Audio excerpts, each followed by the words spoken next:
Baby, you were having a bad dream.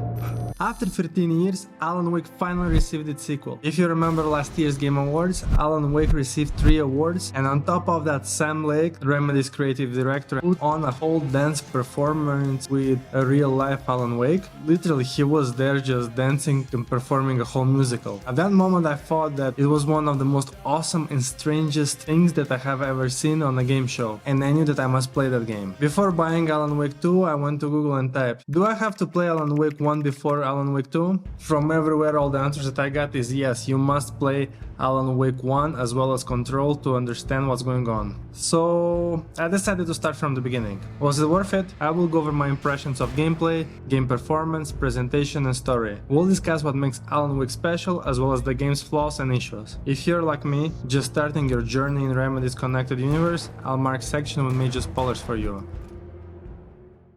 The original Alan Wake was released in May 14 in 2010 as an Xbox exclusive. Remedy at the moment was coming off from Max Payne's franchise. Max Payne was a very linear action game featuring a badass cop searching for revenge who knew how to use a gun and how to execute stylish jumps in slow motion. By the way, Max Payne's face is Sam Lake. Remedy wanted to develop something entirely new and break away from Max Payne's legacy. They have an ambitious vision of a heavily story-driven open-world thriller. They aim to provide players with the freedom to explore a vast map with mist-covered forests, a lake, power plants and a small town. They wanted it to be the opposite of Max Payne's focused action levels. They were striving to be as different as possible, searching for the studio's new identity. They had a crew researching Oregon, Washington state, all the way to the border of Canada to get the most accurate sense of a small town. They collected over 60,000 photos of lakes, trees, and the local landscape. However, the more they delved into the open world concept, the more they realized that it might not be the best fit for a horror experience. It's fascinating to see the amount of attention and detail they put in development. But did any of that actually make it into the final game? Well, they presented for the first time in E3 in 2005, showcasing the location and the world. Then there was a long period of media silence. Remedy missed one deadline after another, and Microsoft had to get involved. They became very involved in the development process to the point that Sam Lake compared the production to a kitchen, stating that there were too many cooks involved. In the end, they had to simplify and cut many corners. They decided to switch more to a linear game and focused on the narrative. Ironically, this structure brought them slightly back to the studio's origins, despite their efforts to find a new identity. Finally, in 2010, the game was released, but as an Xbox exclusive, it struggled to achieve good sales. To make it worse, it was released at the same week as Red Dead Redemption, making it a very tough sell. Despite this, the game was very positively received, and many critics praised its unique narrative and innovative gameplay mechanics. They managed to recoup the production expenses only 2 years later in 2012, when they released the game on PC. The game returned the production cost in less than 48 hours after the PC release. Alan Wake became a cult classic with a loyal fanbase that had to wait for more than 13 years for a sequel. In 2021, we received a remaster that got a bit of a facelift, some new textures, support for 4K resolution and upgraded cutscenes. The gameplay and licensed music remained untouched. I played it on Xbox Series X and I didn't encounter any major issues. I did experience a few frame drops here and there during gameplay sections. I did notice one very obvious glitch. Some cutscenes were not properly lip-synced. I also noticed frequent frame drops during cutscenes. Still, nothing game-breaking, but I didn't expect to encounter something like that in the remaster. I didn't experience any crashes or anything like that, so I would say that generally it works fine. I think probably for 2010 the gameplay was great. Unfortunately in 2024 it does feel dated. The game is split into 2 cycles, day and night. All the game combat happens at night where you'll encounter enemies. Alan was designed to be a different character from the previous game Max Payne. Alan, contrary to Max, is not a cop with years of professional training, but he is a writer. His most important weapon is a flashlight. The game combat is made in a way that if you just shoot your enemies, you won't damage them. They are protected by a darkness shield. The only way to to get rid of the shield is to use the light. The flashlight also slows them down. Whenever the darkness shield is gone, you can kill the enemies. There are some survival horror elements such as the need to collect weapons and be resourceful with your bullet usage. I was convinced that I was playing a third-person action shooter, and I believed that I was supposed to fight all the enemies, only here to realize that I wouldn't be able to defeat all my enemies with the amount of bullets I had. So my next logical way of dealing with them was to try to run away. But the running, well, let's say that the running feels very janky. If Alan tries to sprint, he slows down as fast as an elderly smoker. The animation feels awkward and made me feel that I'm not supposed to run, but instead I'm supposed to fight enemies to progress. However, if I fight, then it becomes an impossible to win battle. What ended up working was to have sort of a mix of running, using the flashlight, and running again until you get pretty much to the next checkpoint. Once you reach the street light, all the enemies magically disappear. Most of the game I was just running from one light to another, and I consistently felt like I was probably playing it wrong. Most of the night scenes happen in a dark path in the woods. The encounter usually goes like this: enemies jump out of nowhere, ignore them and run away as fast as possible, while Alan slows down, flash them, shoot, rest, run again, and keep repeating this all the way till you reach the next checkpoint. And that's pretty much the main gameplay loop. I think what makes it awkward is Alan's running skills and his awfully slow gun recharging abilities. It takes forever to recharge his gun, as well as it takes a long time to change the batteries in the flashlight. It really takes some patience to look through that.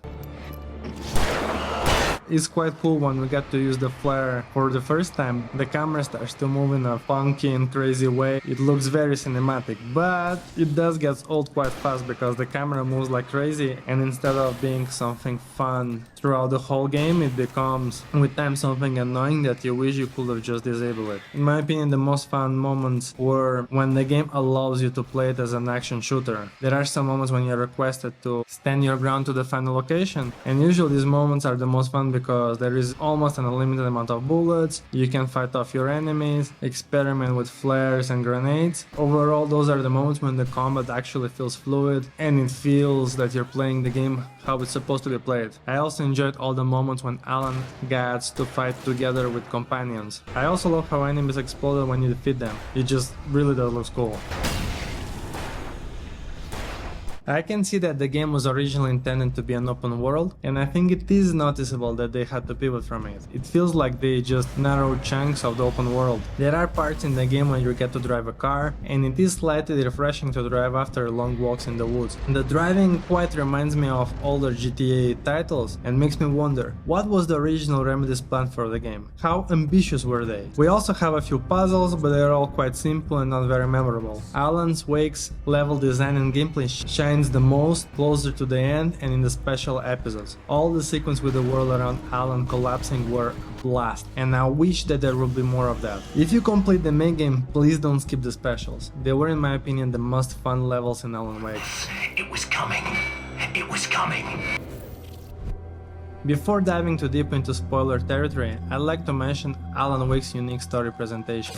This is where the game stands out the most from probably anything that I ever played. The game is heavily influenced by movies and TV shows such as Twin Peaks and Stephen King's books. It starts with Alan, a famous writer struggling with the writer's block, and his wife coming from New York to a small town called Bright Falls for a vacation. The game consists of 6 episodes. The episodic structure was planned to bring the game closer to a narrative experience more akin to a TV show, with each episode having its own self-contained story. They were planning to release each episode separately, but with time and through development and changes to the game, they decided to release them all at once. I found Mr. Wake's pages. Good girl. Each episode is on average 2 hours long. Each episode has its own ending with a cliffhanger, as well as a recap of what previously happened. The only episodes that weren't released initially were The Signal and The Writer, which are included in the remastered edition, and I believe they have the most interesting level design in the whole game. As you go through each episode, you'll come across TV screens. Whenever you turn them on, you will either see Alan with a real-life performance, or you'll get to see an episode of Night Springs, a TV show that exists only inside the game. Episode: A Quantum Suicide. It's really interesting to see a TV show with real actors inside a 3D game. Considering the strange nature of Alan's story, it makes it feel more real. It gives us a unique way to connect with Alan's world that I haven't seen anywhere else. Even the music, you will get to a point where the plot is told through a song. This blend of cinema, music, poetry, and 3D game works very well and still feels great. And our musical guests, Poets of the Fall. We'll see even a real-life music band, Poets of the Fall, as themselves in the game, and we also meet Sam Lake. If you try to look into Poets of the Fall music videos, you will even see Alan Wake. I think that the whole goal of it is to make us forget for a moment what is real, what is fiction and what is not, and I think that they found a great way to do it. Throughout the game, Alan himself will be wondering what is real and what is not. After some searching online, I even found out that there is a prequel web series that is directly connected to Alan Wake. I haven't seen it yet, but the amount of work made to connect all these different mediums is truly impressive. From now on, there will be spoilers. The game begins with a quote from Stephen King. Nightmares exist outside of logic, and there's little fun to be had in explanations. And it is not a coincidence. Alan is a writer who arrives to a small town for a vacation while struggling with writer's block. He gets keys to a cabin in the middle of Cauldron Lake from a very sketchy looking Airbnb host. I'll come by later to check how you've settled in. After settling in the cabin, he gets into conflict with Alice as she shows him a surprise typewriting machine and she mentions a doctor who specializes on writer's block. Then they fight. Alan is not happy, he believes that she tricked him. During the fight, for the first time we get to see the darkness. Alan doesn't notice her, storms out, but when he returns... Alice is taken. She is taken to the lake, he follows her, jumps into the lake trying to save her, but when he jumps, he wakes up in a car after a car crash. Waking up, he learns that he has gone from one nightmare to another, and Alice is actually missing. From here on, he will be finding pages from his unwritten manuscript called Departure. The strange thing is that the pages describe events that haven't happened yet, and he doesn't remember writing them. Any second now, and Stucky would be knocking on the door with his axe like Nicholson in The Shining. This setup immediately reminded me of The Shining. If you don't remember, the protagonist Jack Torrance, also a writer, who takes a job at the Overlook Hotel where strange paranormal-like things happen. The darkness that takes away Alice is pushing him to finish the book. The issue is that the more Alan writes, the stronger she gets. Alan has the power to write events, and they will happen. It's been lying to me, using me to get the story it wants, and the story will come true.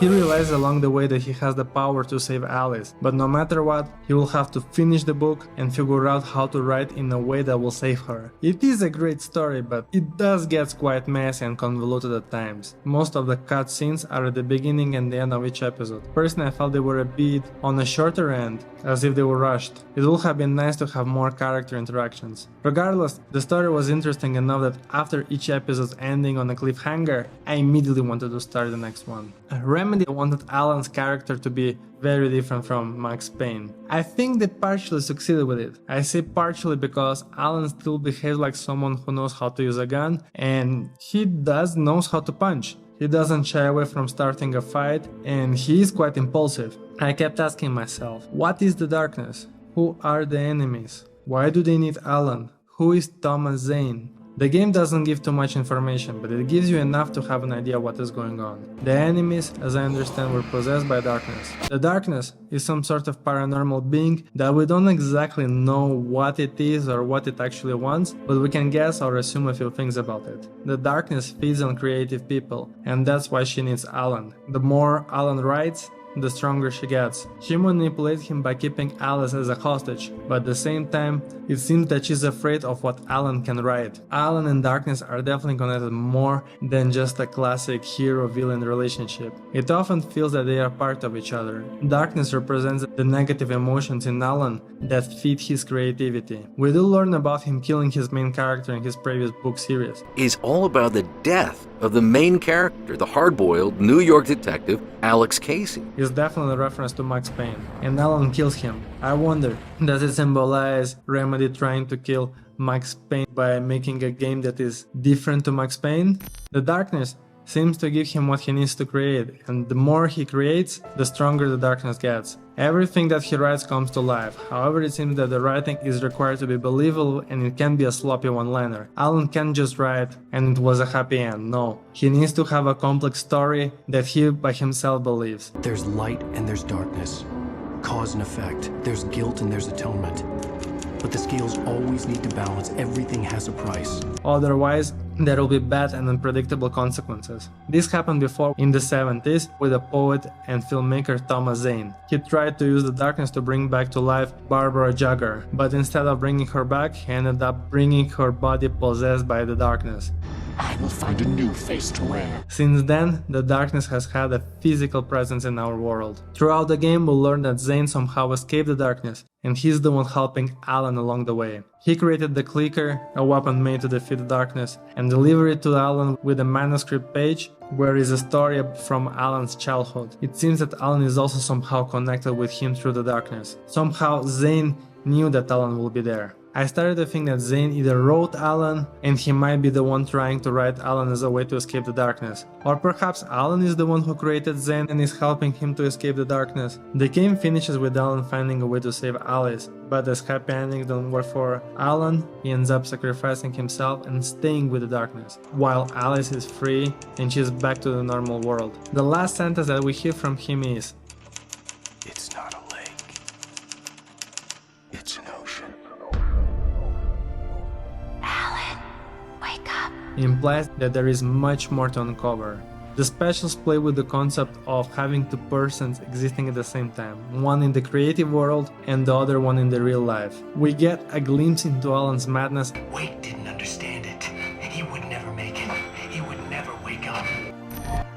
Overall, I really enjoyed this story. Even if I don't have full answers about what is going on, I felt that it did a good job of sticking with me and making me think about the power of creativity. We create new worlds and stories, and the characters that we create somehow find a reflection in our day-to-day life. I really hope that in the sequel we'll find out more about the darkness motives, what she wants to achieve, and why she is trying to get stronger. After playing it, I found myself thinking about this story for days afterwards, and that's when I came to the conclusion that it's a good game despite of all its flaws. If an art piece makes you feel something or makes you think afterwards, then to me, it's a good one. Shall you give it a try? It is a very messy game, but I think I'm inclined towards saying yes. It is worth it, especially if you're just starting to explore Remedy's connected universe. If you can't stand older games or games with messy gameplay, then perhaps skip it or at least lower the difficulty. It is much more enjoyable if you don't have to struggle too much with quite dated gameplay.